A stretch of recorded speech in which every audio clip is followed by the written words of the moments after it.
Sejam bem-vindos para mais um vídeo, para mais uma apresentação de um livro e hoje vamos falar sobre Ponerologia. Ponerologia, Psicopatas no Poder. Um livro escrito pelo professor Andrei Lobachevsky, um professor psicólogo que fez estudos em psicoterapia e que estudou esta área. Foi, portanto, o principal criador, digamos assim, desta área da ponerologia, que nós vamos ver o que é que significa a ponerologia.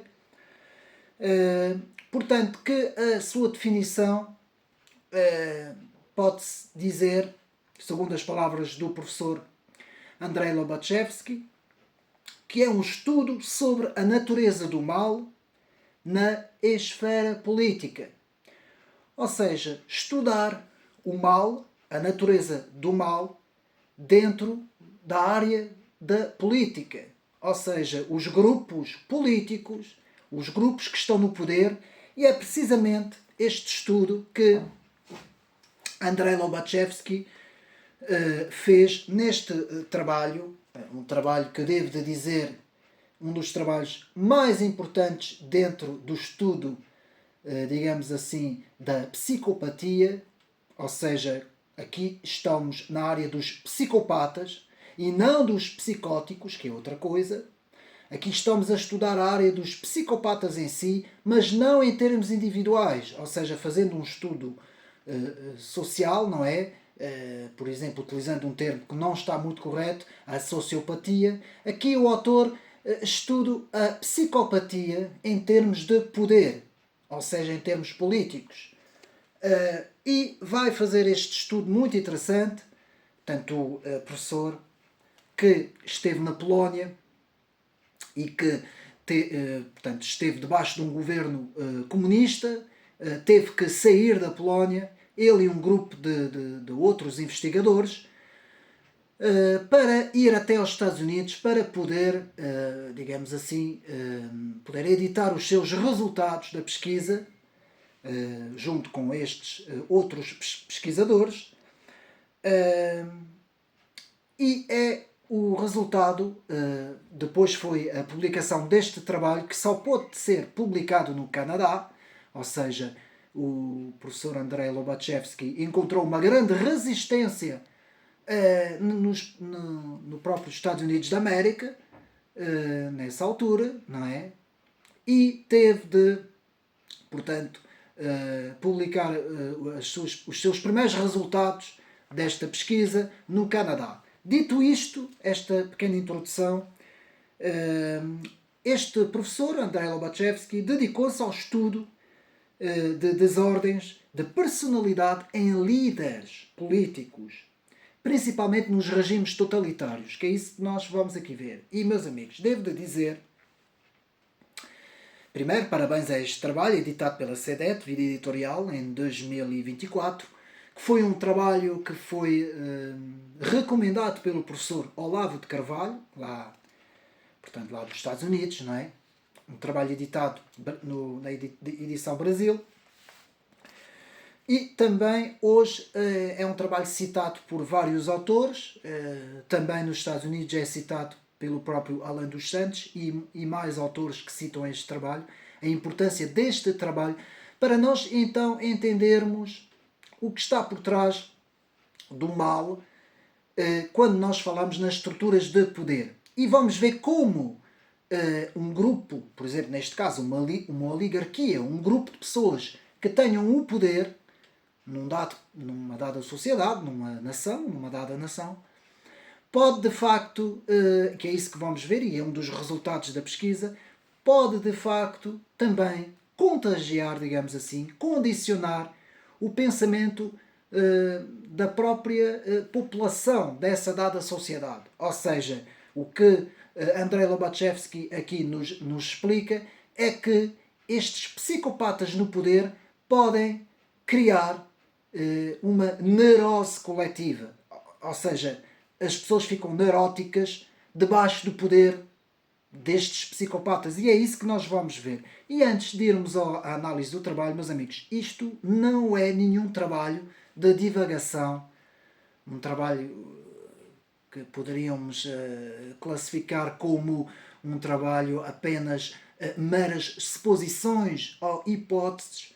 Estamos aqui debaixo de um estudo muito, muito interessante que nos mostra de facto como um grupo de líderes numa dada sociedade pode influenciar as massas, como o próprio Andrei Lobachevsky explica neste trabalho. Então, antes de irmos à análise, alguns termos que nós vamos ter que entender um pouco antes de prosseguirmos. Portanto, o termo de poderólogo, um poderólogo, à imagem de um politólogo, não é? Podemos dizer, um poderólogo é a pessoa que estuda as causas, origens e desenvolvimentos da natureza do mal na esfera política. Estamos aqui na área da psicologia. Então, compreender os traumas psicológicos que levam uma pessoa à psicopatia. E há aqui, segundo Lobachevsky, temos aqui 3 traços importantes. Que pode ser por acidente, pode ser por doença, não é? Ou pode ser por má configuração hereditária. São os 3 traços principais de um psicopata, já vamos ver com mais pormenor.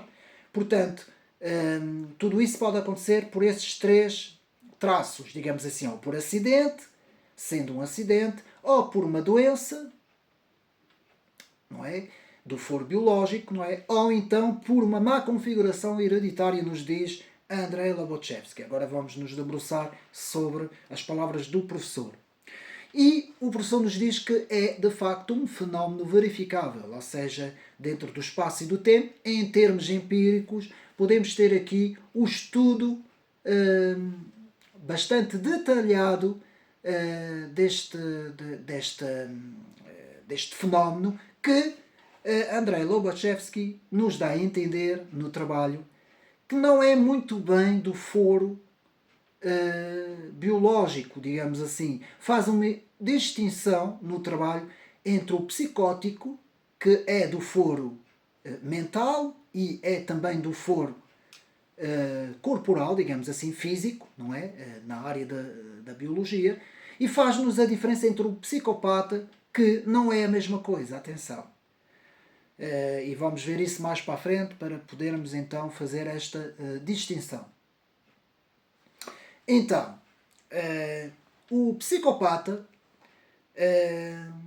tem uma certa resistência, ou seja, uma inexistência, é a palavra mais indicada pelo professor Lobachevsky, uma inexistência do sentimento moral, do sentimento de culpa e do sentimento de compaixão. Ou seja, o psicopata conhece estes sentimentos, mas não tem a mesma apreensão destes sentimentos como uma pessoa normal. Há uma diferença entre uma pessoa normal e um psicopata, nos diz o professor Andrei Lobachevsky. Ou seja, pode-se dizer, segundo a pesquisa do professor, de que no psicopata temos claramente a percepção em termos linguísticos, digamos assim, dos traços da culpa, principalmente da culpa, e também principalmente da compaixão, do amor ao próximo. O psicopata vai entender estes sentimentos, mas de uma forma apenas verbal, apenas linguístico.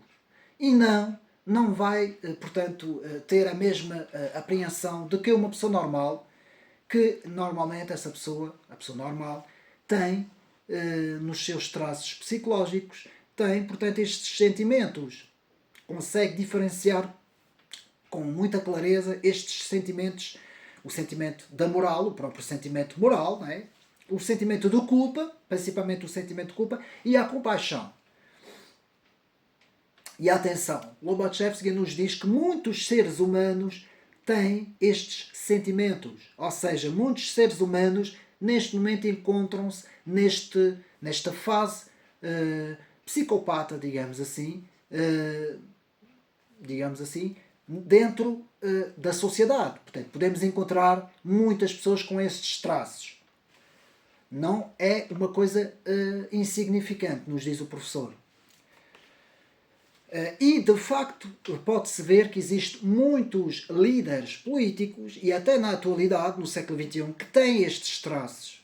Quase que se pode adiantar já, eu não quero ir já muito depressa no trabalho, mas pode-se adiantar que existem líderes neste momento, hoje em dia, líderes políticos, que pode-se dizer que têm traços gerais de psicopatia.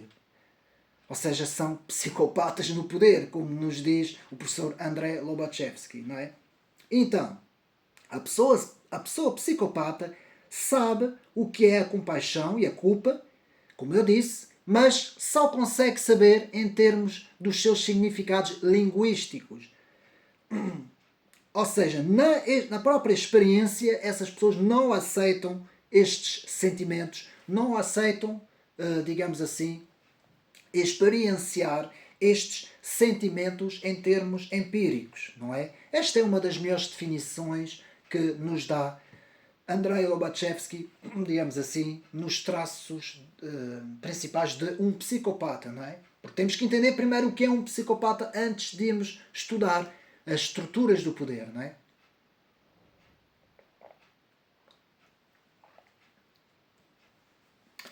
Então, da Polónia, como eu tinha dito, Lobachevsky foi para os Estados Unidos e percebeu que nos Estados Unidos muitos espaços dentro das áreas políticas estavam ocupados pelas mesmas forças ideológicas do que na Polónia na altura, não é? Lobachevsky percebeu, de facto, que estava perante um grande problema. Forças essas ideológicas que estavam a ocupar os principais centros do poder e estas forças geralmente tinham traços característicos de autênticos psicopatas, como nos vai dizer aqui mais para a frente o professor Lobachevsky. Dê-me só um bocadinho constipado.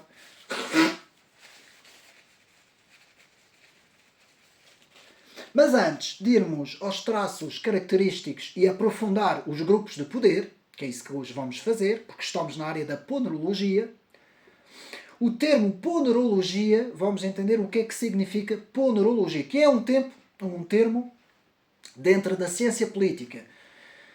Não é um termo oficializado, ou seja, quem vai tirar um curso sobre ciência política, um curso superior sobre ciência política, penso, até aqui em Portugal, não tenho bem a certeza, que esta área, ponerologia, não é muito estudada. Alguns cursos até nem sequer estudam essa área. Não teve muita aceitação por parte do meio académico curricular o estudo desta área. Mas a ponderologia, que é um estudo válido, não é? Vamos então tentar entender um pouco mais sobre a ponerologia, que vem do grego da palavra poneros, que quer dizer o mal. Poneros significa o mal, não é? O mal em si.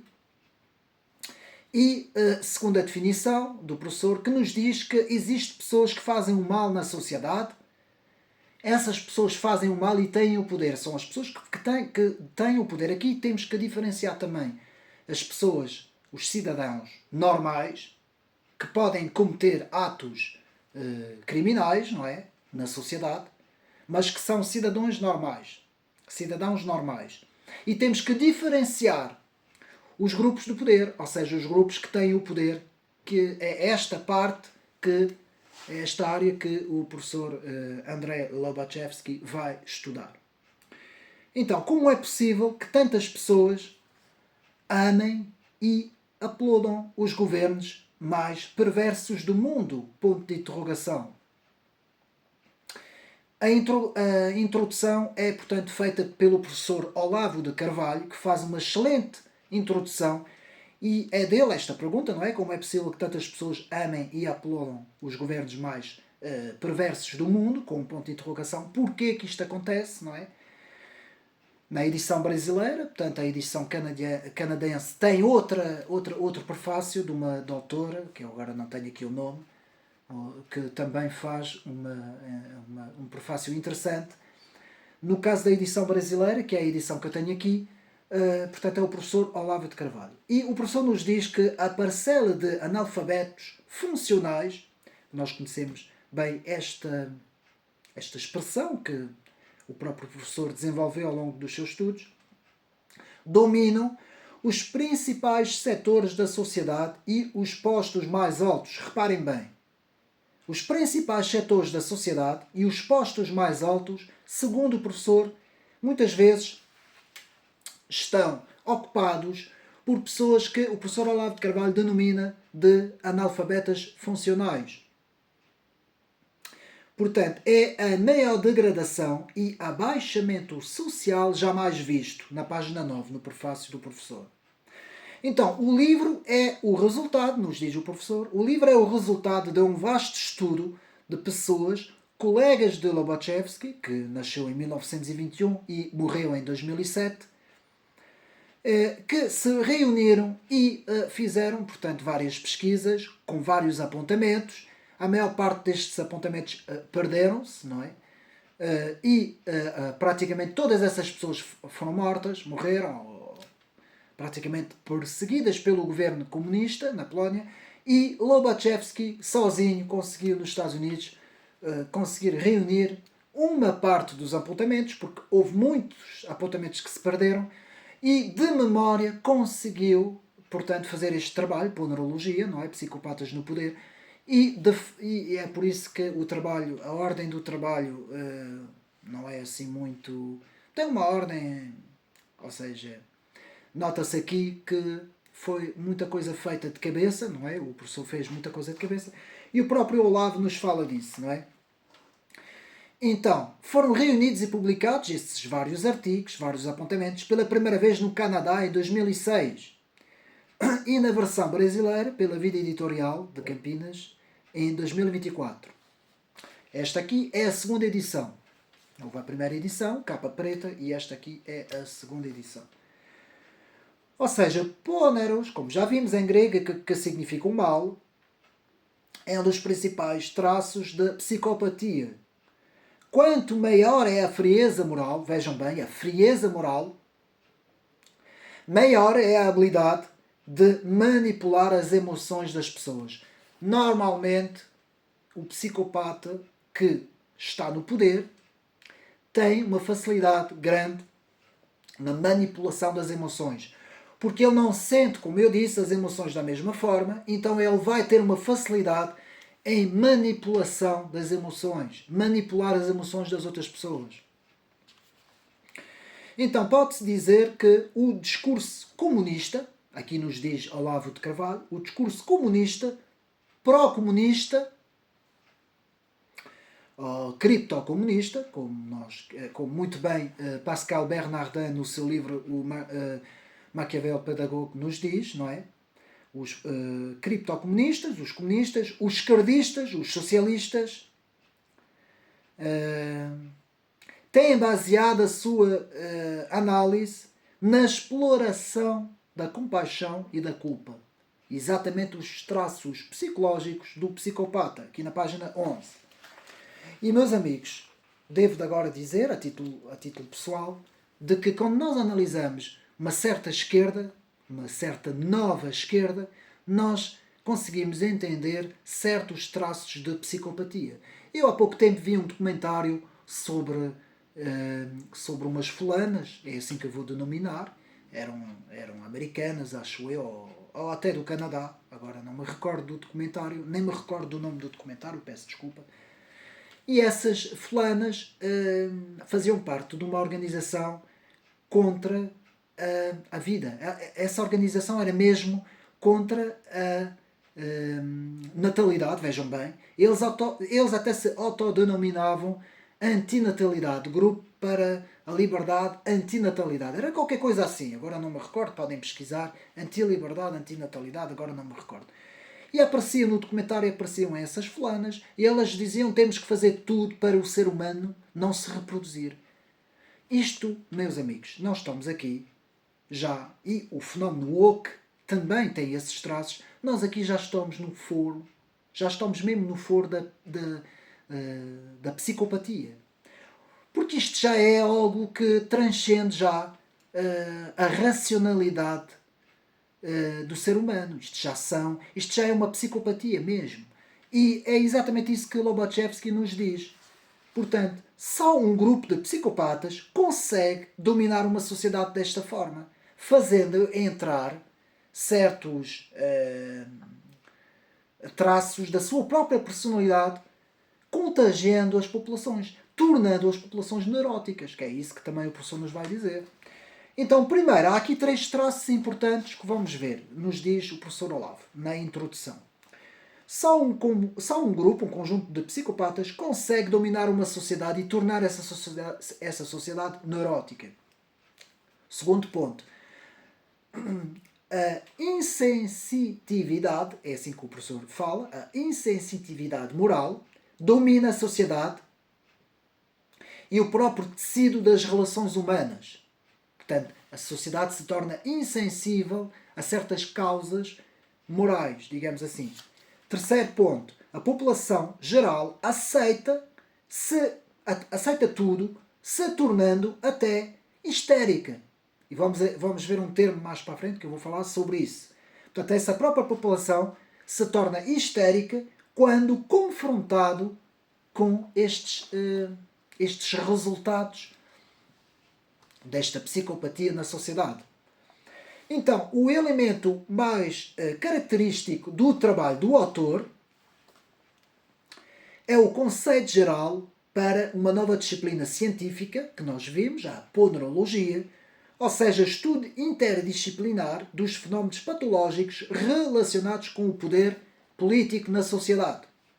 As reações humanas e universais são explicadas por estes grupos psicossociais, embora este termo esteja errado, por construções sociais e estando, portanto, atingindo e adoecendo toda a sociedade. Portanto, a sociedade acaba ela própria por ficar psicologicamente doente, que é isso que nós temos que entender. E, meus amigos, isto acontece muitas vezes. Os meus amigos lembram-se, em 2020, quando houve a tal doença da moda, não é? É assim que eu chamo a doença, para não haver problemas aqui no canal.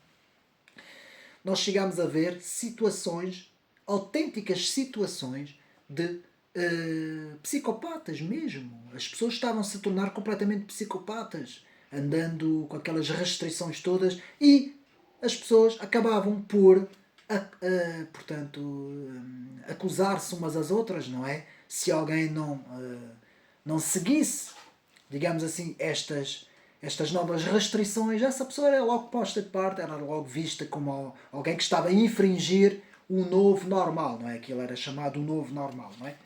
Continuando. Os psicopatas que tomam o poder acabam por neurotizar toda a sociedade. Isto, palavras do professor Olavo. Portanto, os psicopatas que tomam o poder acabam por neurotizar toda a sociedade. O discurso comunista e socialista, nos diz Olavo, é 100% baseado na exploração, na compaixão, da culpa dos outros, nunca a culpa própria, que é um dos traços principais dos psicopatas, nos diz o professor, não é? E é muitas vezes o que acontece. Você é culpado disto, você é culpado daquilo, você é culpado porque é negacionista, você é culpado porque defende a sociedade ocidental, você é culpado porque defende o fim da imigração, você é culpado porque defende pessoas de pele clara, você é culpado porque defende, é um ex-colonialista, não é? Você é culpado porque é conservador, você é culpado porque defende partidos que são partidos da direita, você é da direita, é culpado.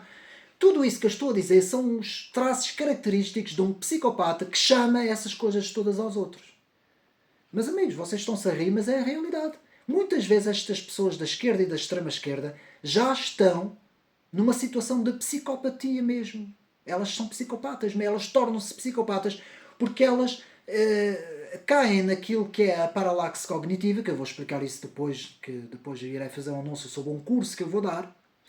E a paralaxe cognitiva nos fala de que há uma diferença entre a apreensão da realidade e a própria realidade.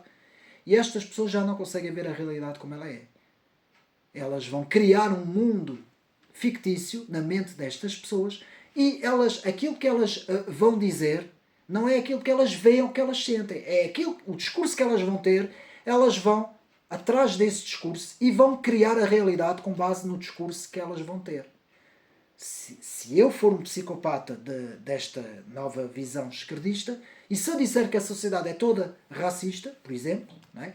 eu vou entrar neste discurso e eu próprio, que estou a ter este discurso, vou acreditar neste discurso, vou criar esta realidade que não existe, que é tudo da minha cabeça.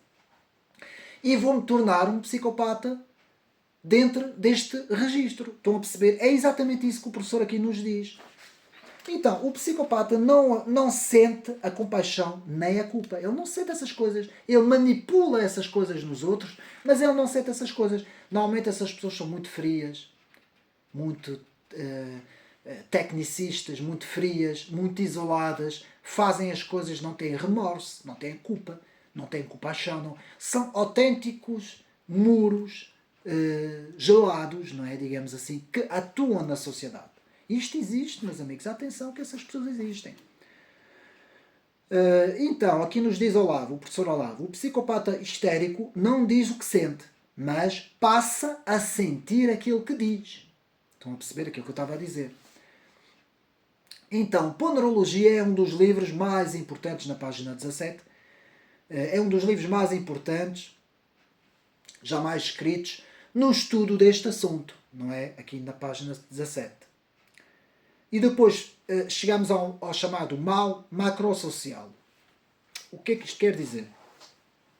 O mal macrosocial é o mal em larga escala, a nível da sociedade. E muitas vezes o avanço da tecnologia também fornece um certo avanço a este mal macrosocial, não é? Portanto, e aqui o professor nos fala que muitas vezes a tecnologia não trouxe o bem com a paz. Há cada vez mais conflitos na sociedade, não é? E há cada vez mais psicopatas no poder, nos diz o professor Olavo. E é uma realidade, meus amigos. É uma realidade. Eu não vou aqui citar nomes de políticos, sejam eles em termos políticos internacionais, não é? Ou até de Portugal. Não vou citar para não haver aqui problemas. Aquilo que eu posso dizer, e pegando aqui no exemplo do trabalho, eu vou aqui falar em ideologias políticas, correntes de pensamento, e, meus amigos, fazendo aqui um pouco de ciência política, as ideologias das novas esquerdas, sejam elas progressistas, wokistas, têm muito destes traços característicos da psicopatia. Ou seja, há muitos psicopatas nessas. Eu posso dizer que a maior parte dessas pessoas wokes, e nós vimos alguns exemplos nos Estados Unidos, nos campos universitários americanos, são autênticos psicopatas. Na maneira como eles fazem, como eles se interrelacionam com o seu meio social. Portanto, essas pessoas são completamente psicopatas. E nós temos vários exemplos, não é? Aqui o professor nos dá vários exemplos.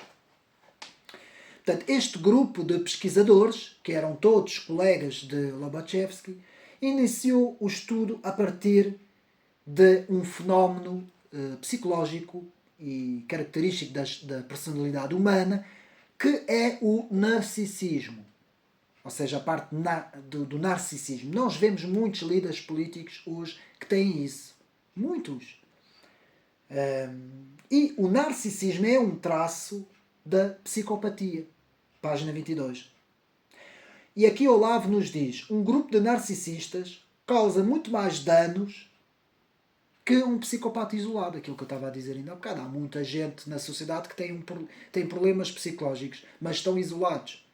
Portanto, eles causam problemas no seu meio ambiente à volta deles. Agora, alguém que está no poder pode por meio da sua visão, não é, influenciar o meio legislativo e o meio executivo, não é, em termos políticos. E pode causar grandes danos numa sociedade, nos diz o professor Olavo, não é?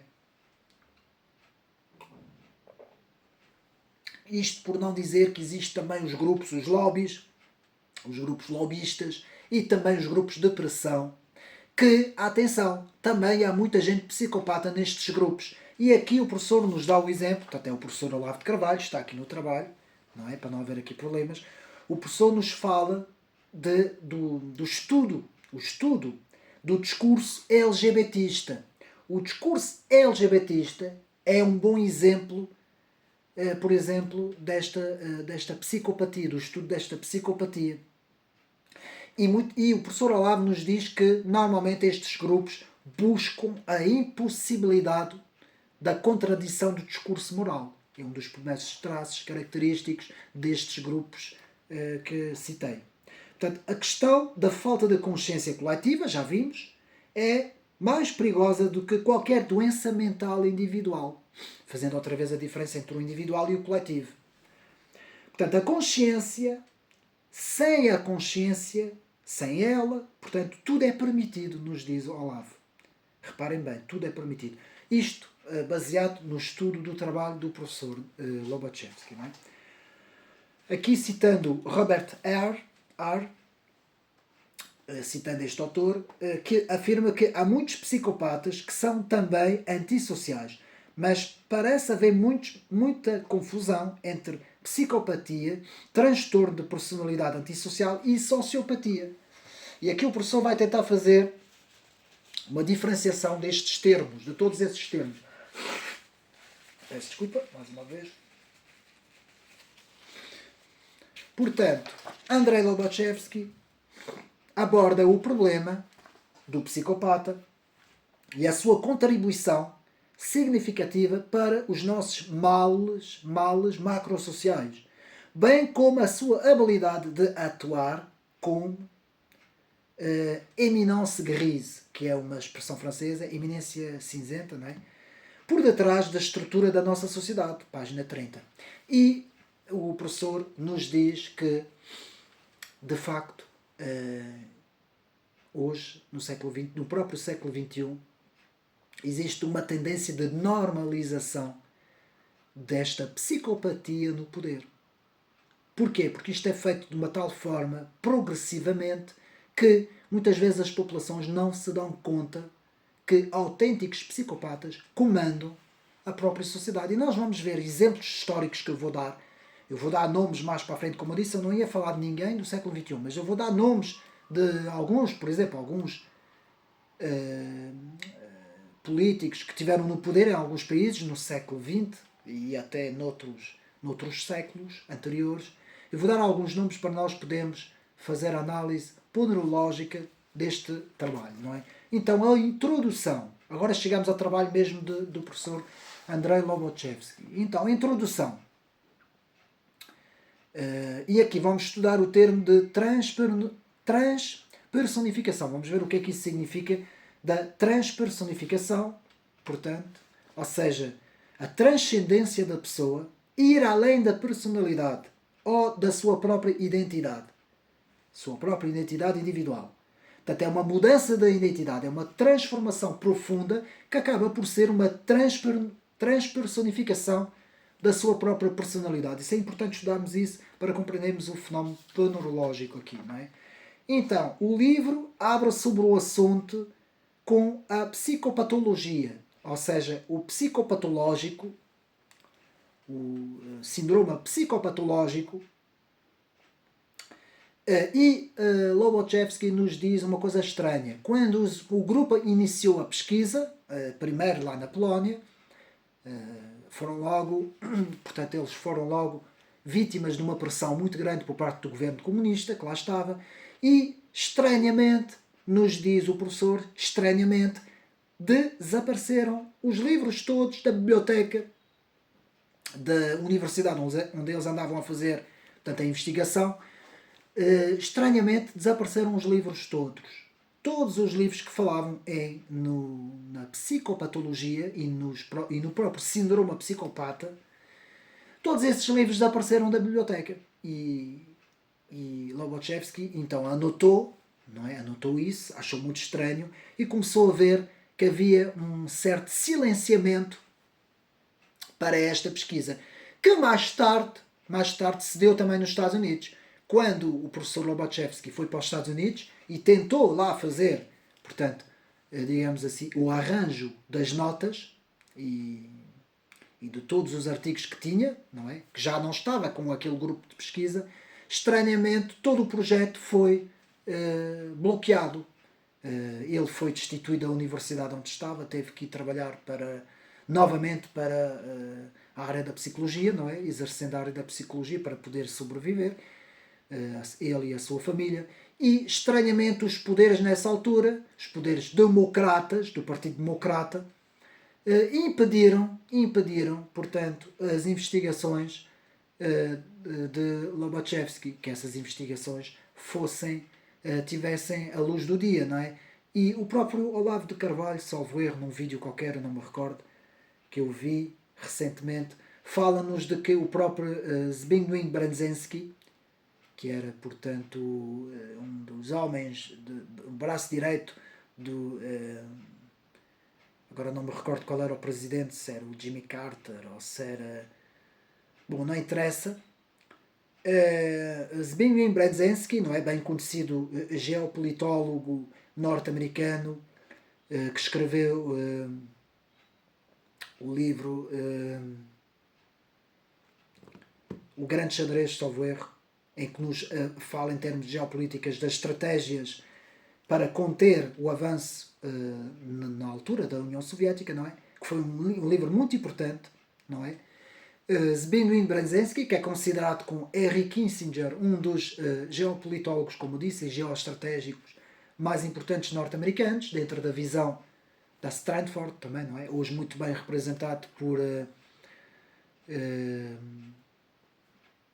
alguns autores importantes também, como agora não me recordo o nome, mas há um autor importantíssimo nesta área que segue os passos de Zbigniew Brzezinski e também de Kissinger, e para chegar aqui, para nos dizer que as investigações do professor Lobachevsky não tiveram saída, foram bloqueadas nos Estados Unidos, precisamente porque não queriam que esta área fosse estudada no meio académico e também no meio dentro da comunicação, não é?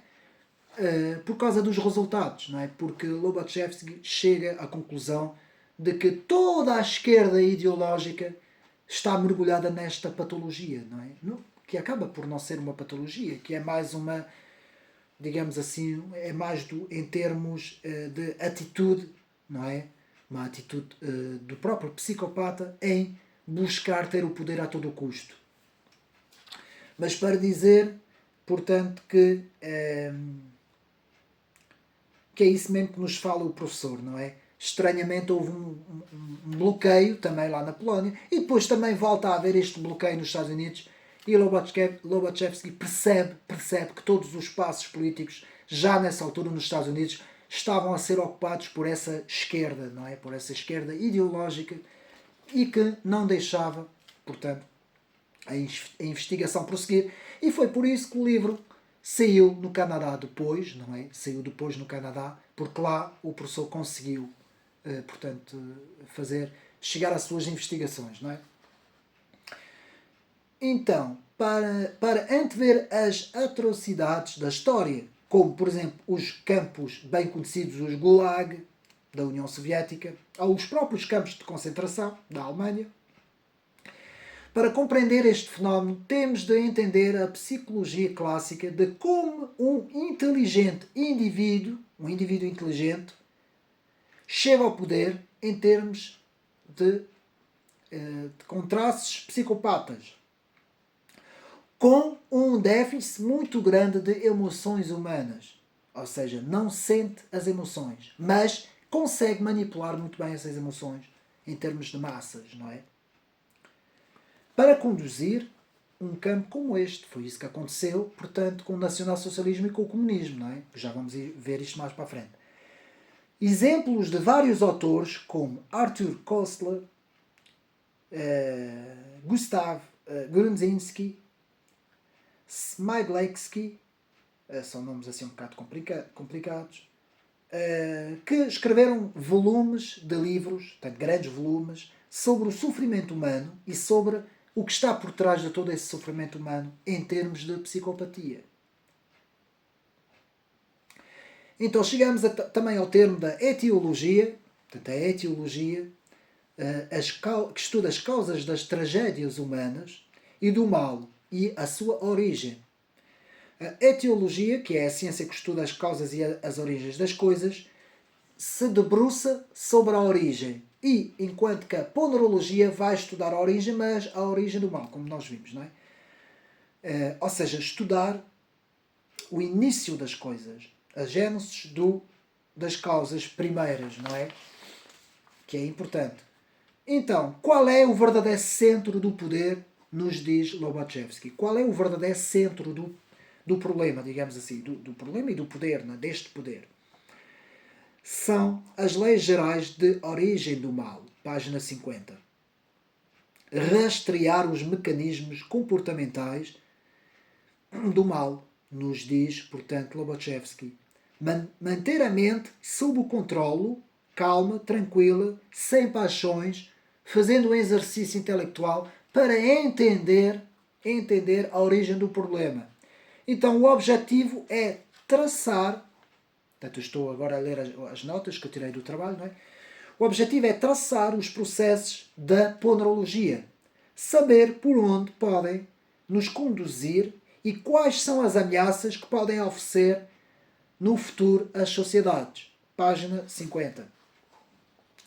Portanto, é sabido que nas ciências sociais a terminologia convencional elimina os padrões críticos e tira a ética da jogada.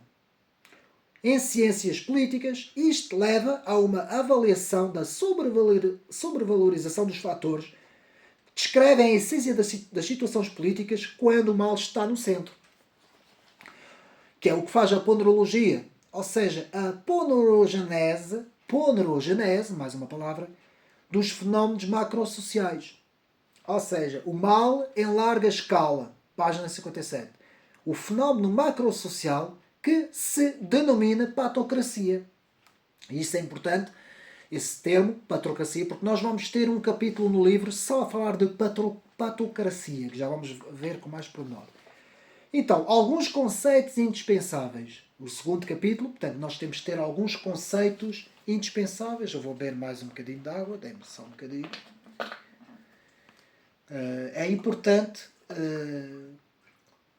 conseguir dominar os conceitos, meus amigos. E já que estou a falar sobre isso, eu vou iniciar aqui, eu vou fazer um anúncio sobre isso, eu vou iniciar um curso sobre cultura política e massa crítica para nós conseguirmos compreender os conceitos importantes que é preciso entender hoje e que muitas vezes não nos é fornecido no meio académico, nem sequer no meio da comunicação, não é?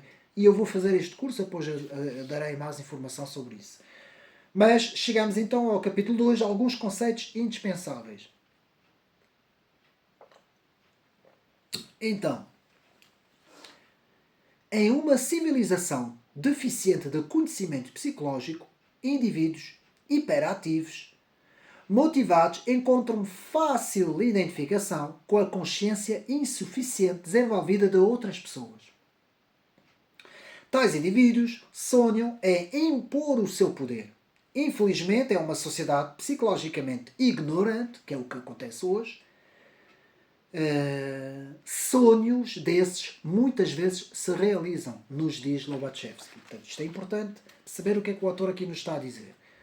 Em termos de psicologia, portanto, a psicologia, que é a única ciência em que o observador e o observado pertencem à mesma espécie e podem até ser a mesma pessoa, nos diz Lobachevsky, no caso de um ato de introspeção.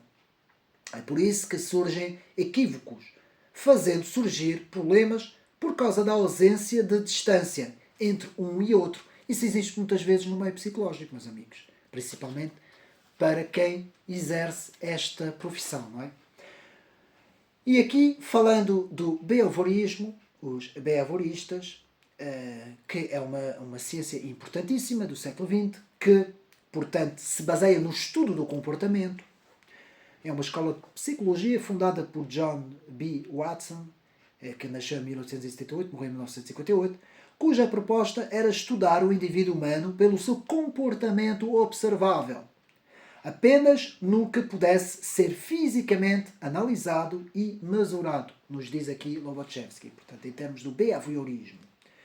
Os psicólogos utilizam para a descrição de fenómenos uma linguagem conceitual, que não depende da imaginação comum, ferramenta indispensável para a atividade prática. Pode-se fazer uma analogia entre a linguagem conceptual da psicologia e os símbolos que os matemáticos utilizam. Muito interessante aqui, já viram? Então, chegamos aqui a um ponto importante que é a linguagem objetiva. Qualquer ser humano pensa que tem as suas próprias escolhas, ou seja, o livre-arbítrio. Mas os analistas experientes, sabem que nossas escolhas estão condicionadas por vários fatores, pelos fatores da memória e das primeiras experiências de vida. Não é? Aqui página 61. Portanto, na personalidade psicológica humana, ninguém pode se desenvolver sem que seja influenciado por outras pessoas, por valores imbuídos em sua própria civilização e as suas tradições morais e religiosas. Muito interessante esta parte aqui na página 62. Nos faz lembrar alguns vídeos que eu já gravei sobre o conservadorismo, não é? As diferenças entre indivíduos e nações são disposições herdadas da ontogênese das personalidades. Não é muito interessante? Se queremos entender as leis que regem a vida social, precisamos, de modo certo, primeiro entender o ser humano individual, sua natureza fisiológica e psicológica e aceitar a extensão das diferenças entre os indivíduos. Não é? Página 69. Vou andar um bocadinho rápido, temos muita matéria, meus amigos, sobre este trabalho. Portanto, de modo a compreender a humanidade, precisamos obter um conhecimento primordial e substratos intuitivos do homem. Reconhecer o seu proeminente papel na vida dos indivíduos e das sociedades. Nosso instinto é o nosso primeiro tutor. Página 69. Portanto, isto é tudo palavras de Lobachevsky, não é? Nosso instinto de autopreservação é rivalizado por um outro sentimento, o de que o bem da sociedade nos exige fazer sacrifícios, às vezes até mesmo supremos sacrifícios, nos diz o autor, que é um conflito psicológico entre o individual e o coletivo. É uma lei universal da natureza o facto de que quanto maior é a organização psicológica de uma dada espécie, maiores são as diferenças psicológicas entre os seres indivíduos. O homem é uma espécie muito organizada, consequentemente, são variadíssimas os seus traços psicológicos.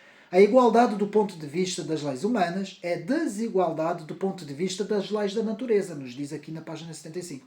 O constante esforço de negação de conceitos sobre coisas existentes gera a determinação de elementos também nos outros. Isto é importante, estes conceitos, perceber isso antes de entrarmos na matéria, para nós entendermos também um pouco mais do assunto, não é? Então, pessoas extraordinariamente inteligentes são poucas e incomuns, nos diz Lobachevsky, mas a qualidade das suas diferenças é tal que podem afetar negativamente a centenas, até milhares e até milhões de outros seres humanos. Pessoas que revelam fenómenos moribundos, mas que podem afetar sociedades inteiras. Página 79. A precisão da nossa compreensão sobre nós mesmos e sobre os outros é característica principal das componentes e dos condicionamentos das nossas decisões e escolhas, das escolhas até mais banais, mas primordiais nas nossas vidas privadas. Página 83. Finalizando este capítulo, pessoas incapazes intelectualmente que exercem altas funções, eu vou repetir porque isto é muito importante, pessoas incapazes intelectualmente que exercem altas funções e pessoas extremamente habilitadas que exercem baixas funções. Muitas vezes acontece isso no nosso meio social. Então as pessoas incapazes para altas funções tendem a preferir governos totalitários do que pessoas com altos rendimentos, com altas capacidades intelectuais. Vejam bem.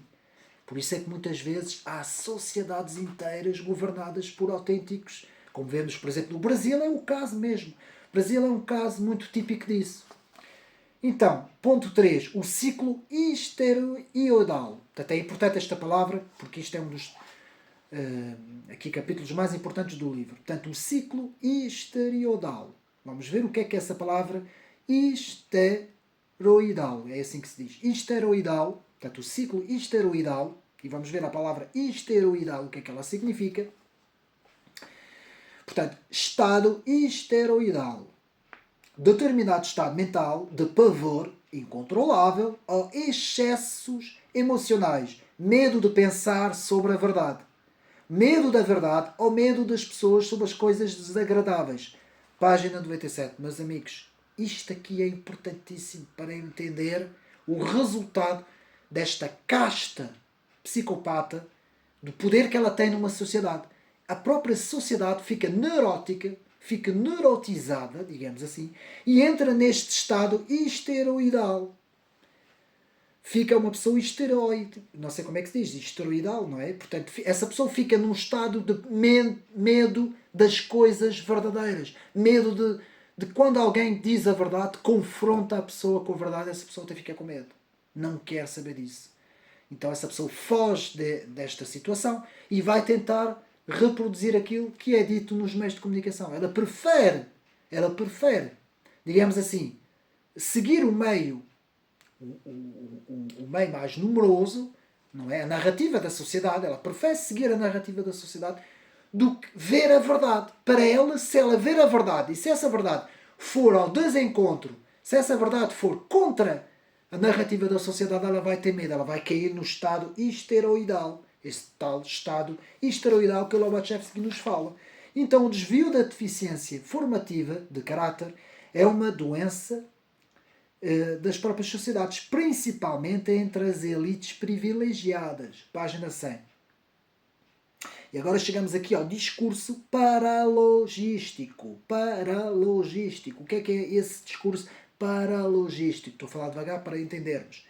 Dedução ilógica ou falaciosa, raciocínio baseado em conclusões falsas. Que é esse tal discurso paralogístico.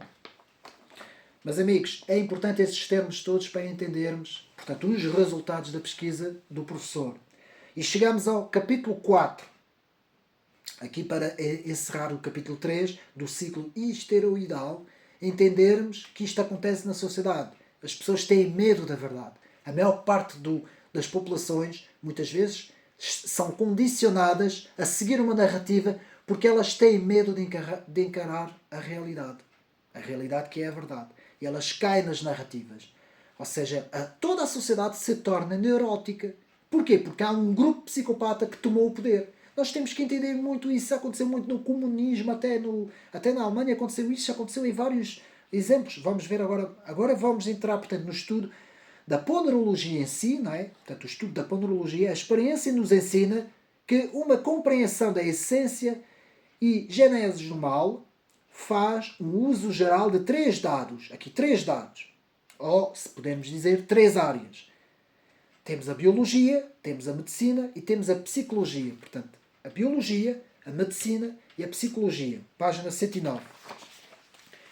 Então, baseados em trabalhos e pesquisas, no tempo que o autor esteve na Polónia, portanto, o tempo ocupado pelo comunismo, a ponerologia vai surgir como uma disciplina deste grupo e de Andrei Lobachevsky. Portanto, já vimos que poneros quer dizer o mal. o processo da origem do mal, processo da origem do mal, que foi chamado em correspondência ponerogenese. Compreensão da origem, natureza e causas e desenvolvimento do mal na sociedade e nos governos. Página 110. A influência da... Isso é outra palavra importantíssima que aparece muitas vezes neste capítulo. Da caracteropatia. O que é a... Vou dizer devagar a palavra para nós entendermos. A caracteropatia na ponerologia. O que é a caracteropatia na ponerologia? Vamos ver. A caracteropatia está associada a problemas de caráter, que vem da palavra, não é? E comportamento. E é também chamado de psicopatia. Vejam bem, psicopatia. A psicopatia é um transtorno de personalidade antissocial, falta de empatia, manipulação impulsiva e desrespeito por normas sociais. Página 118. E chegamos agora a outro termo importantíssimo do capítulo da ponerologia, capítulo 3. O chamado indivíduo histriónico. Eu penso que é assim que se diz. Histriónico, com acento no O. E o que é que isto quer dizer, esta palavra? Relativo a um ator, portanto, um ator, histerião, nos diz Lobachevsky, que demonstra sentimentos de forma exagerada de dramatismo, dramático, teatral, alguém que faz um drama, portanto é alguém histriónico, geralmente com o objetivo de ser o centro das atenções. Eu podia dizer o nome de alguém do Bloco de Esquerda, mas não vou dizer, que tem muito bem essa situação, que representa muito bem essa situação. Portanto, os indivíduos paranoides se tornam cientes da sua influência escravizadora através da experiência e tentam tirar vantagens disso, de maneira patologicamente egotista. Portanto, o egotismo é, como sabemos, o traço característico daquilo que... do eu da pessoa, do egocentrismo levado ao seu extremo, não é?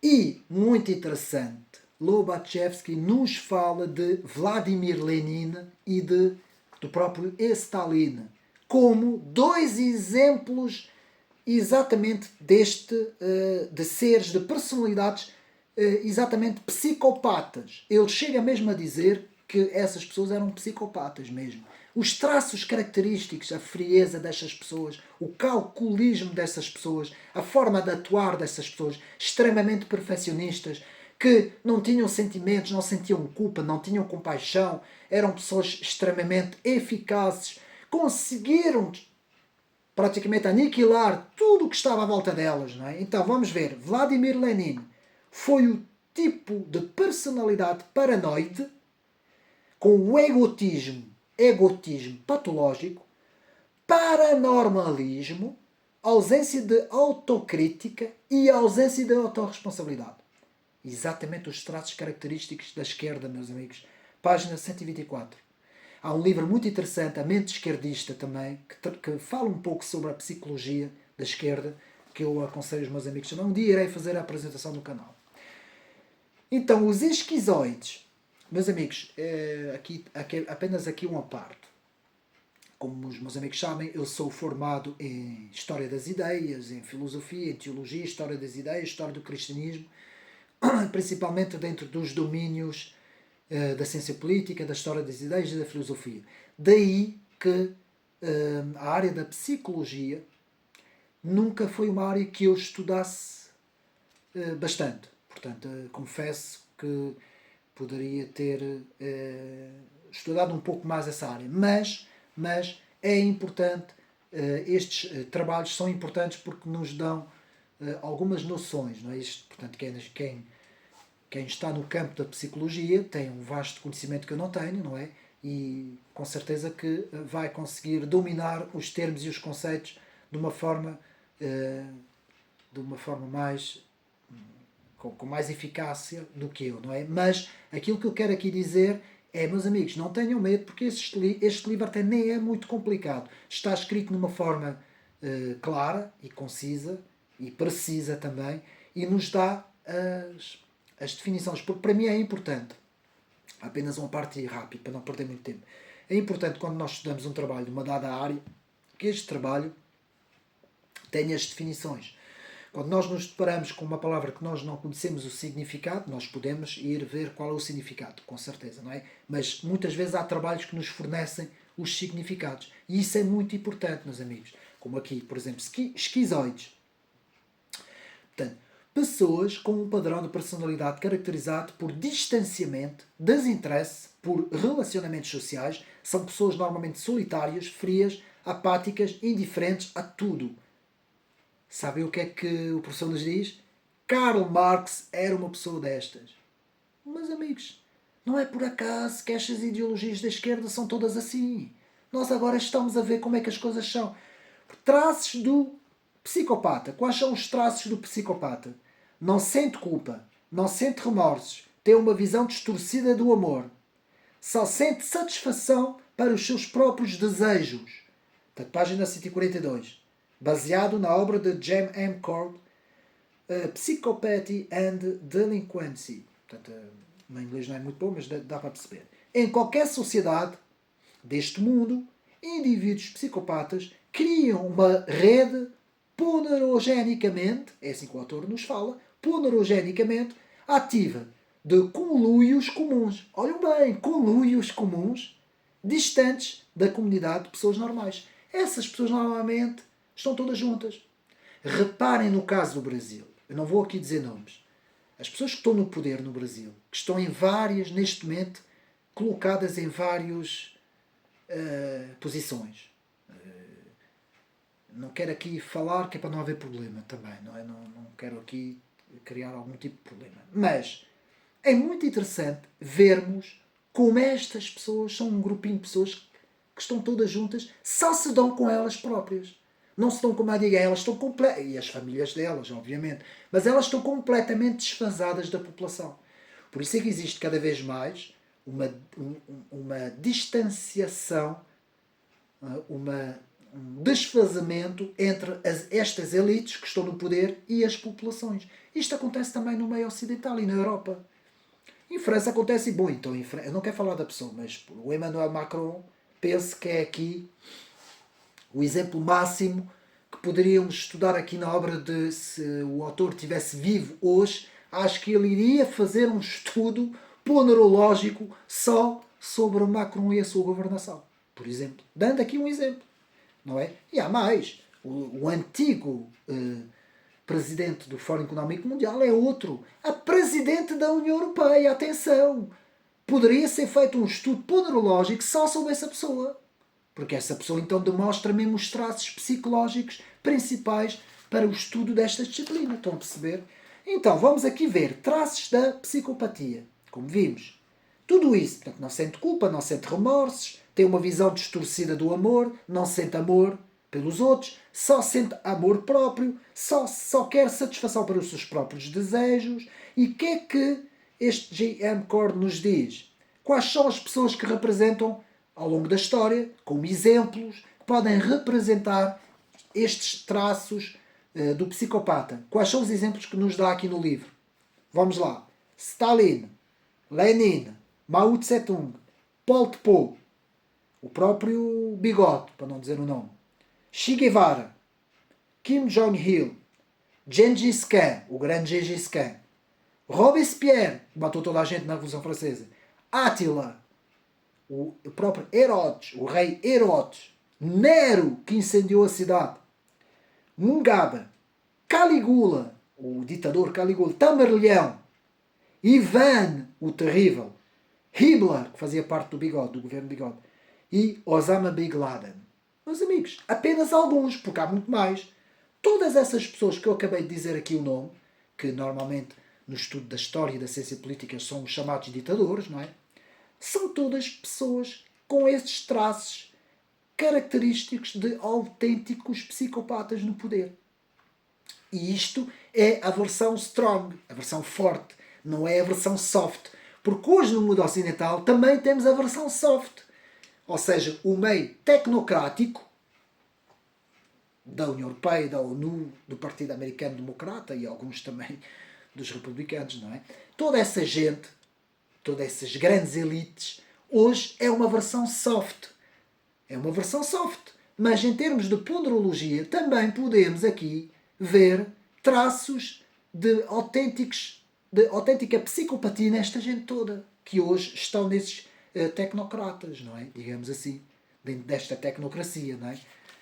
Continuando, algo misterioso rói a personalidade do indivíduo à mercê do psicopata, nos diz o professor. E então o oprime como um próprio demónio oprime uma pessoa. Muitas pessoas tentam se rebelar contra os psicopatas no poder, página 151. Tudo isso está no livro, meus amigos. Já? E agora chegamos ao egotismo. O egotismo, vamos ver a definição. Sentimento exagerado da própria existência e personalidade, maneira de falar constantemente de si próprio. Típico desta tecnocracia, não é? Normalmente são todos. Eles são todos assim. São todos egóticos. Muito. O egotismo faz parte destas pessoas. O presidente francês é o maior exemplo que nós temos, não é? A importância da contribuição do egotismo para a genese do mal. Ela está bem clara e patente, nos diz o professor. Então, com isso chegamos ao bloqueio reversivo. Há alguns conceitos aqui que eu te estou a dar, que eu também vou dar no curso sobre cultura política e massa crítica, que eu vou fazer este curso, depois eu vou anunciar isso com mais clareza. Eu já publiquei no canal e vai ser um curso de vídeos muito pequeninos, mas depois eu vou explicar como é que eu vou fazer. Mas isto aqui, o bloqueio reversivo, ou seja, o que é que isso quer dizer que nos diz aqui o professor? É enfática insistência em algo que seja o oposto da verdade. Bloqueia a própria mente e a própria percepção desta mesma verdade. A verdade está à frente, mas ela não quer ver. Ela bloqueia esta verdade e ela vai dizer o contrário da verdade. Isto é chamado de bloqueio reversivo. Isto, em termos de psicologia, não é? Isto acontece muitas vezes nesta gente de esquerda, meus amigos. Ela não quer enxergar a realidade e ela vai lutar com unhas e dentes contra a realidade. Porque ela está no mundo desfasado da realidade. Não é? Então, chegamos aos hipnotizadores sociais. O que é que Lobachevsky nos está aqui a dizer? Os hipnotizadores sociais. Um hipnotizador, sabem, os madrinhos sabem o que é, não é? São caracterizados pelo egotismo patológico. Sua atuação é forçar os outros a pensar e experienciar as coisas de modo igual a elas. Eu penso de uma maneira, tu és obrigado a pensar como eu. Ai, se não pensares como eu, és detida, és preso. Isto é típico dos totalitaristas mesmo. Alguém que é totalitário vai agir dessa forma. Ou tu pensas como eu, ou então não podes existir. Só podes existir se tu pensares como eu. Estão a ver? São os chamados hipnotizadores sociais. Então, aqui chegamos à página 169, onde vamos ler as associações ponerogénicas. Quais são as associações ponerogénicas? Temos os gangues, os comandos terroristas, como o Comando Vermelho do Brasil, as fações criminosas, as máfias, como na Itália e na Ucrânia, aquelas máfias do leste, os clãs também, as irmandades, como a Irmandade Muçulmana. Todos esses grupos são estudados na ponerologia. São exemplos de estudos na ciência ponerológica. Todos evitam colidir com as leis. Todos esses grupos evitam colidir contra as leis enquanto buscam as suas próprias vantagens na sociedade. Estão a perceber? Então, tais associações ponerogénicas, página 169, costumam aspirar a subir a poderes absolutos, poderes políticos, de modo a impor a sua legislação sobre as sociedades, em nome de uma ideologia própria. Outro fenómeno comum a todas essas associações ponerogénicas,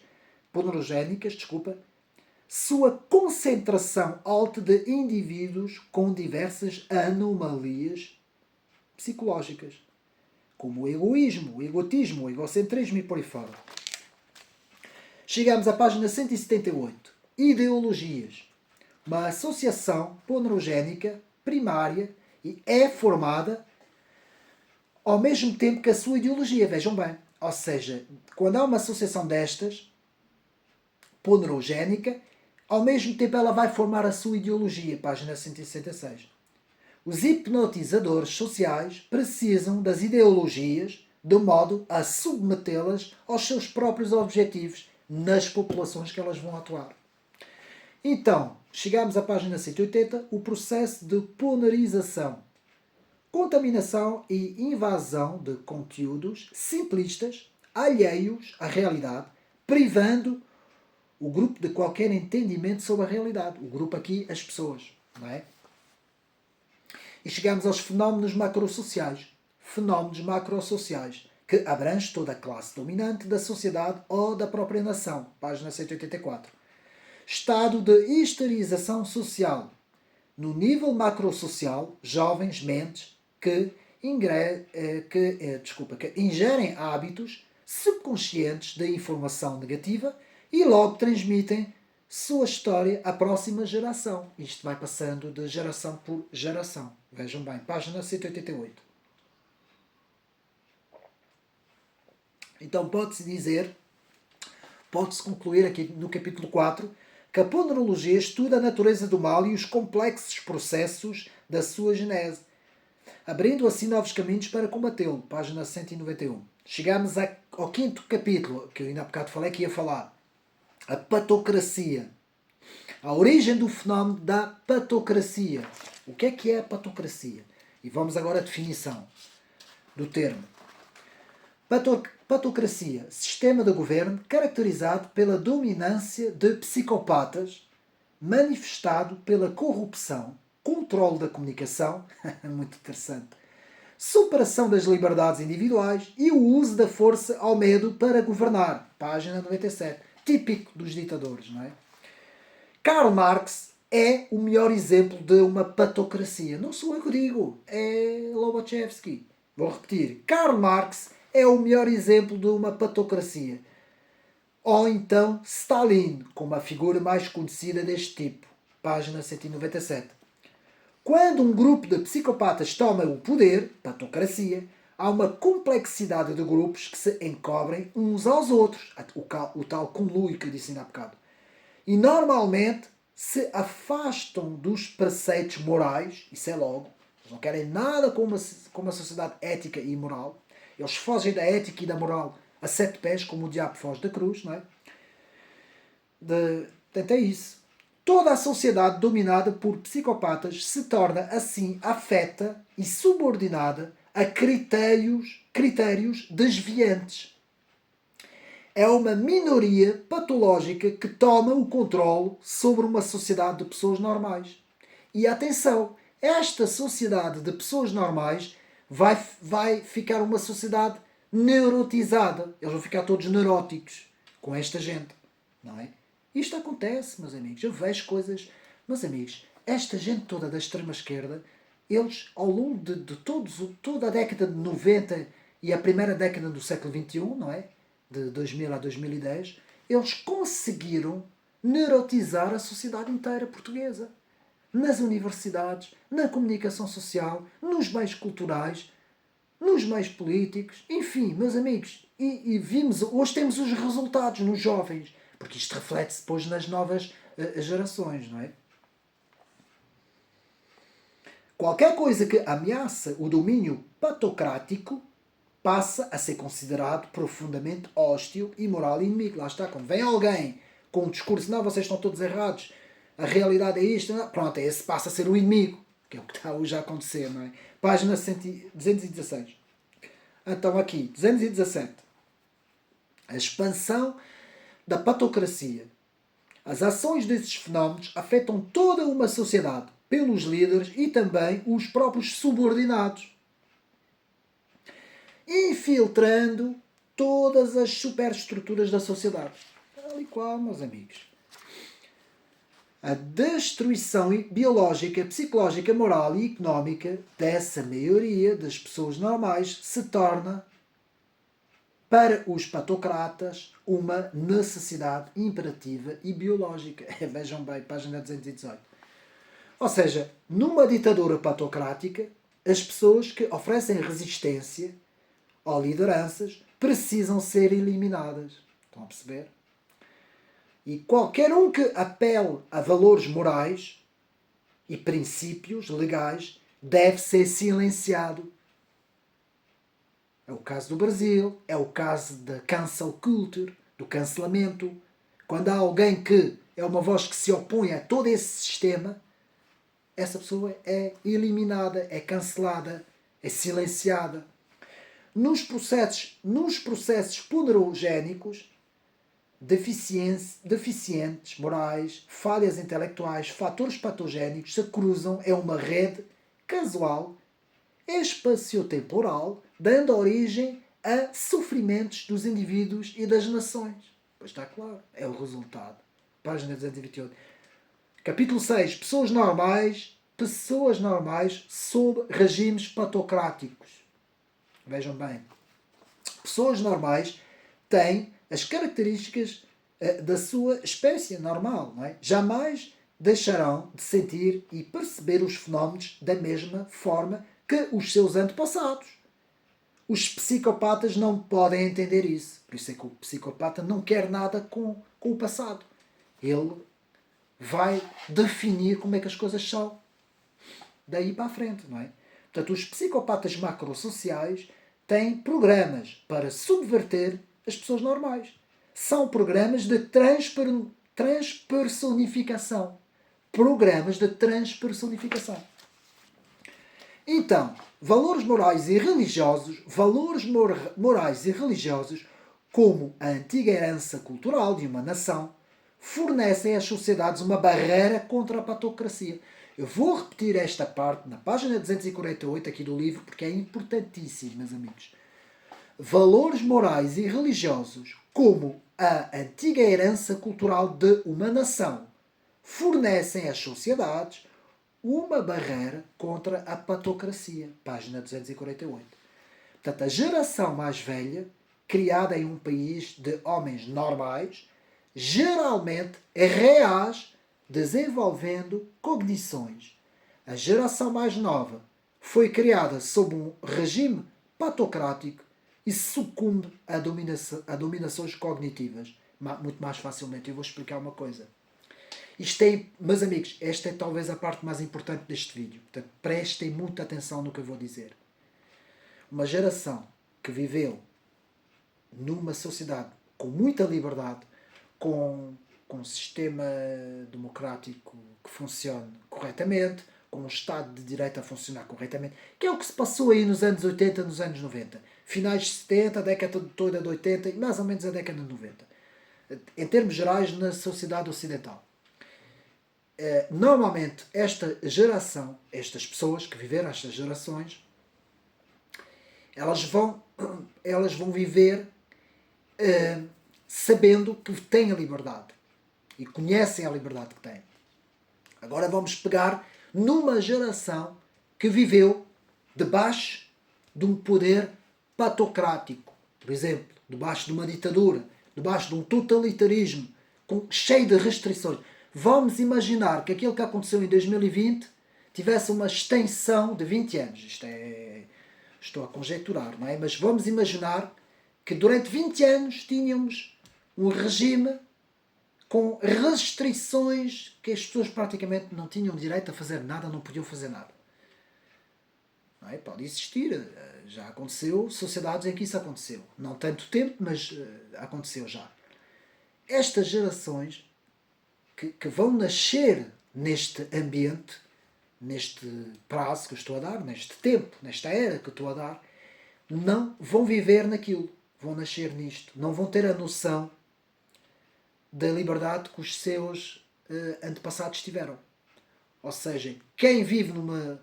Por exemplo, o povo na China, neste momento, o povo chinês, não tem a mesma liberdade que há 100 anos atrás, ou 200 anos atrás. Que a civilização chinesa, nessa altura, vivia, até muito antes de Chiang Kai-shek, não é?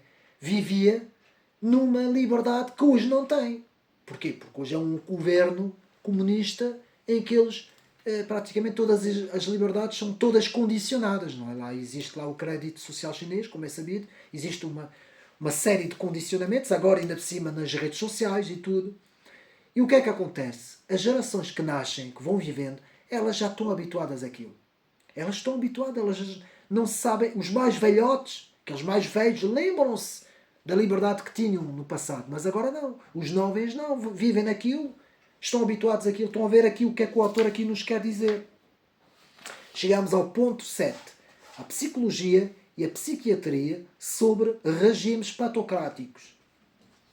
Portanto, um sujeito normal parece a um psicopata um sabichão, ingênuo e crédulo, em teorias praticamente incompreensíveis.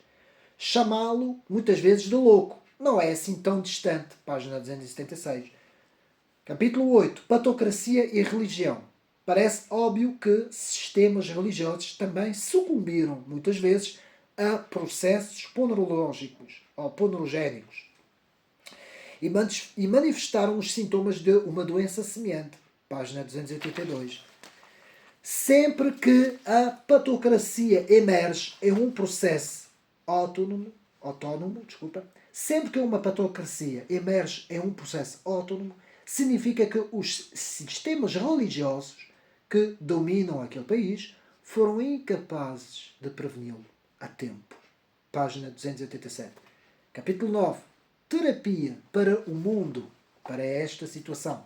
Chegamos às conclusões finais. Deixa-me beber mais um bocadinho de água. E veja bem as conclusões do estudo. A neurose é a resposta normal da natureza humana à subjugação a um sistema patológico. Esta é uma das ideias centrais do trabalho, por isso eu vou repetir. A neurose é a resposta normal da natureza humana à subjugação a um sistema patológico. Por exemplo, patocrático, por exemplo. Página 295. Agora, o que é uma neurose? Aqui para estudar o conceito. Conjunto de distúrbios mentais que causam sofrimento emocional sem a perda de contacto com a realidade. Portanto, tem ansiedade, fobias, obsessões, depressão, compulsões, várias outras coisas. A pessoa neurótica ainda tem contacto com a realidade. Enquanto que há as pessoas que normalmente perdem o contacto com a realidade são mesmo as pessoas que aí já têm que ser internadas mesmo, não é? Porque já não conseguem ter, já não perdem completamente o contacto com a realidade, não é? Ou seja, aqui na página 301 a 309 temos o poder do perdão, o perdoar, não é? Do cristianismo. Como isto é tão importante para cicatrizar todas essas doenças mentais da sociedade, não é? O poder do perdão. De perdoar contra a psicopatia e a patocracia. Poder do perdão. Poder de se perdoar a si mesmo. Poder de fazer uma introspeção, não é? De ver que o problema muitas vezes está em nós, não está nos outros. Isto é um dos... Meus amigos, quem parte de uma base de que o problema está em nós, não está nos outros, é meio caminho andado para a sabedoria divina, como eu costumo dizer. Eu muitas vezes faço uma introspeção de mim mesmo. O problema está em mim, não está nos outros. Também e tal, eu vi um vídeo, estava alguém a dizer mal de ti, ou uma coisa assim qualquer. Eu não vou culpar essa pessoa. Essa pessoa, ela lá terá os problemas dela. Eu primeiro tenho que olhar para mim mesmo. Estão a perceber? Claro, se alguém nos fizer mal, do nada, não é? Sem nós termos culpa alguma, temos que perceber o que é que está a acontecer e temos que pedir ajuda, não é? Mas, muitas vezes, nós temos que fazer uma introspeção de nós mesmos. E muitas vezes o mal está em nós, não está nos outros. Estão a perceber? E o cristianismo tem essa capacidade que mais nenhuma religião ou filosofia tem no mundo. Fazer esta autoanálise de si próprio, não é? Portanto, os sistemas ideológicos deficientes que cresceram na história são um cavalo de Troia para a infiltração da patocracia. Vou repetir outra vez, que é importante. Os sistemas ideológicos deficientes que cresceram na história são um cavalo de Troia para a infiltração da patocracia. Página 309. Estamos quase a chegar ao fim, meus amigos. Os conhecimentos dos fenómenos macrosociais geram imunidade como resultado natural da sua compreensão. Outra coisa, além da auto-introspeção, de partir da base que o problema é nosso, outra coisa que devemos fazer é estudar os fenómenos no espaço e no tempo. Eu não me canso de dizer isso aqui no canal. Estudar os fenómenos no espaço e no tempo com base na documentação, que podem ser várias coisas. Podem ser documentos, podem ser livros, muitos livros, podem ser documentários, vídeos. Meus amigos, os vídeos são importantes também. Vídeos que tenham conteúdo. Documentários que sejam interessantes. Pesquisas. Ler pesquisas. Não é? Muitas vezes temos monografias. Eu gosto muito de ler monografias. Temos também, por exemplo, boas dissertações. Não é? Que nós temos acesso a isso, não é? Ter este conhecimento, quanto maior for o nosso conhecimento dos fenómenos no espaço e no tempo, nós mais preparados ficamos para entender o que se passa à nossa volta. Eu espero que tenha sido bastante claro e conciso aqui, porque isto é importantíssimo e muitas vezes nós somos condicionados pelos meios da comunicação social que não fazem este trabalho, porque não interessa fazer este trabalho para o cidadão comum, não é? Ou então nos próprios meios académicos existe um grande condicionamento, nós sabemos, um viés muito grande do meio académico para que o aluno, o futuro cidadão que vai exercer a sua profissão, não é? Pense daquela forma. Também está condicionado. Nesses dois meios, o meio da comunicação social e o meio académico, nós estamos condicionados. Muitas vezes temos que fazer um trabalho pessoal. Um trabalho de investigação pessoal, que é o que eu faço aqui. Não é? Eu não ando atrás de ninguém, ninguém anda atrás de mim, ninguém me diz para fazer isso ou aquilo. Eu faço eu sozinho. Faço este trabalho, eu estudo, investigo, vejo quais são os autores que mais me interessam e faço este trabalho aqui no canal. Não é? Não estou condicionado por ninguém. E o cidadão deve pensar, e este curso que eu vou dar, já agora estou a dar uma palavrinha para isso, de cultura política e massa crítica, é ensinar o cidadão a pensar por si próprio e a fazer investigação por si próprio, sem depender de ninguém, sem estar condicionado por ninguém. Voltando agora aqui ao trabalho. Capítulo 10 e último capítulo. Uma visão do futuro, para acabar o trabalho. Compreender os fenómenos do passado para entender o futuro. Veja bem. Tal e qual o conservadorismo. A ideia do conservadorismo é esta. Entender o passado no presente para preparar o futuro. O papel da psicopatia nos grupos dos poderes humanos. O comunismo, reparem bem, o comunismo e o socialismo. O comunismo e o socialismo são, de certa forma, a principal patologia individualista, o problema da patocracia ponerológica e da vertente psicopática individual de cada um. Ou seja, o que é de suma importância é a compreensão total da importância da ciência da ponerologia e quantas aplicações ela pode ter para o futuro da humanidade. Página 334. Meus amigos, para concluir, chegamos ao fim do trabalho, não é? Isto foi uma das conclusões. Para concluir, para conclusão, eu devo de dizer que este trabalho é de suma importância, meus amigos.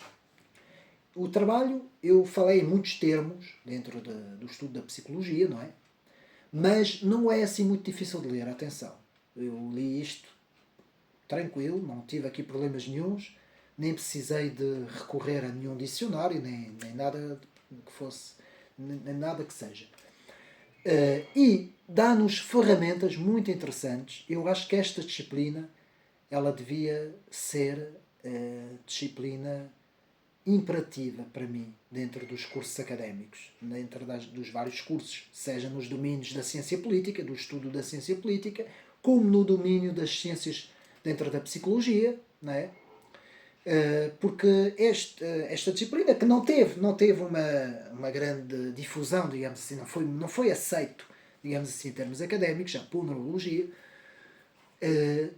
tem aqui um espaço bastante importante na compreensão, principalmente dos poderes que nos governam, muitas vezes. Não é? Não é que todos os governos tenham estes problemas, não estou aqui a dizer isso. Não é? Nós não vamos dizer agora que todos os governos no mundo são psicopatas, nada disso. Mas, de facto, já aconteceu isso na história. E ainda hoje acontece isso, muitas vezes. Há pessoas mesmo, há grupos de pessoas, porque isto aqui estamos a falar numa oligarquia, muitas vezes. Grupos que estão no poder. Não é uma ou duas pessoas, são grupos. E esses grupos que estão no poder não quer dizer que sejam também apenas os poderes políticos, em termos governamentais. Nós podemos ter uma influência muito grande na sociedade por meio dos lobbies, dos grupos de pressão, por meio dos grupos dentro da cultura, os chamados grupos culturais. Uma influência muito grande, por exemplo, no teatro, na música, no próprio cinema, nas televisões. Nós temos uma série de, por exemplo, o canal Hollywood, não é? Esta empresa Hollywood teve, portanto, um papel muito grande nos Estados Unidos, não é? Em moldar comportamentos, não é?